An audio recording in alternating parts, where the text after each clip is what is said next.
നമുക്കൊരു സ്മെല്ല് കിട്ടുന്ന സമയത്ത് നമ്മുടെ പഴയ ഓർമ്മകളിലേക്ക് ആ സ്മെല്ലിന് നമ്മൾ കൊണ്ടുപോകാൻ സാധിക്കാറില്ലേ? ശരിക്കും ഇതിൻ്റെ പിന്നിലുള്ള കാരണം എന്താണെന്നറിയോ? ഇതിൽ ഒന്നാമത്തെ കാര്യം നോക്കുകയാണെന്നുണ്ടെങ്കിൽ ഈ സ്മെൽ എന്ന് പറയുന്നത് നേരെ പോകുന്നത് നമ്മുടെ ബ്രെയിനിൻ്റെ മെമ്മറി സെൻറ്ററിലേക്കാണ്. സോ അതുകൊണ്ട് തന്നെ നമ്മൾ ആ ഒരു സ്മെല്ല് യൂസ് ചെയ്തിരുന്ന ആ ഒരു കാലഘട്ടത്തിൽ നടന്നിട്ടുള്ള പല കാര്യങ്ങളും, പല ബ്യൂട്ടിഫുൾ ആയിട്ടുള്ള മൊമെന്റ്സ്, അതേപോലെ നമ്മുടെ ഉള്ളിൽ തങ്ങി നിൽക്കുന്ന ഒരുപാട് മെമ്മറീസിനെ നമുക്ക് കാണിച്ചു തരാൻ അതിന് സാധിക്കും. ഇനി രണ്ടാമത്തെ ഒരു കാര്യം, സ്മെൽ പ്ലസ് ഇമോഷൻസ് ഒരു സ്ട്രോങ് മെമ്മറിയാണ് അവിടെ ക്രിയേറ്റ് ചെയ്യുന്നത്.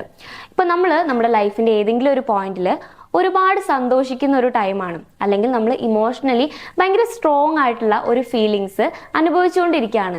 അപ്പോൾ ആ സമയത്ത് നമ്മൾ അടിച്ചിട്ടുള്ള പെർഫ്യൂമിന്റെ സ്മെല്ല്, അല്ലെങ്കിൽ ആ ഒരു ചുറ്റുഭാഗത്തുള്ള എന്തിൻ്റെങ്കിലുമൊക്കെ ഒരു സ്മെല്ല് നമ്മുടെ മെമ്മറീൻ്റെ കൂടെ ചേർന്ന് നമ്മുടെ ബ്രെയിനിൽ സ്റ്റോർ ആവുന്നു. അപ്പോൾ ഒരുപാട് വർഷങ്ങൾ കഴിഞ്ഞാൽ പോലും ആ ഒരു സ്മെല്ല് നമുക്ക് കിട്ടുന്ന സമയത്ത് വീണ്ടും ആ ഒരു പഴയ ഇൻസിഡൻസിലേക്ക് പോവാൻ നമുക്ക് സാധിക്കുന്നു. അപ്പോൾ ഇതിന്റെ എക്സാമ്പിൾ ആയിട്ട് നമുക്ക് പറയാൻ സാധിക്കുന്ന ഒരു കാര്യമാണ്, മഴ പെയ്യുമ്പോൾ മണ്ണിന്റെ മണം വരാറില്ലേ? ഈ ഒരു സ്മെല്ല് നമ്മളെ പല മെമ്മറീസിലേക്കും കൊണ്ടുപോകാറുണ്ട്. ഇതുപോലെ തന്നെ ചില പെർഫ്യൂമിന്റെ സ്മെല്ലുകൾ, ചില പുസ്തകത്തിന്റെ സ്മെല്ല്, ഇതെല്ലാം ഇതിന്റെ ഒരു എക്സാമ്പിൾ ആണ്. ഇതുകൊണ്ടൊക്കെയാണ് ചില ആളുകൾ നമ്മളെ മറന്നു കഴിഞ്ഞാലും നമ്മുടെ ആ ഒരു സ്മെല്ലിനെ അവർ മറക്കാറില്ല. സോ നിങ്ങൾക്ക് ഇഷ്ടമുള്ള സ്മെല്ല് എന്താണെന്ന് ജസ്റ്റ് നമ്മുടെ കമന്റ് ബോക്സിൽ ഒന്ന് കമന്റ് ചെയ്തോളൂ. സോ കൗൺസിലിംഗ് റിലേറ്റഡ് ആയിട്ടുള്ള എന്തെങ്കിലും സർവീസുകൾ ആവശ്യമാണെങ്കിൽ സ്ക്രീനിൽ കാണുന്ന നമ്പറിൽ കോൺടാക്ട് ചെയ്യാവുന്നതാണ്.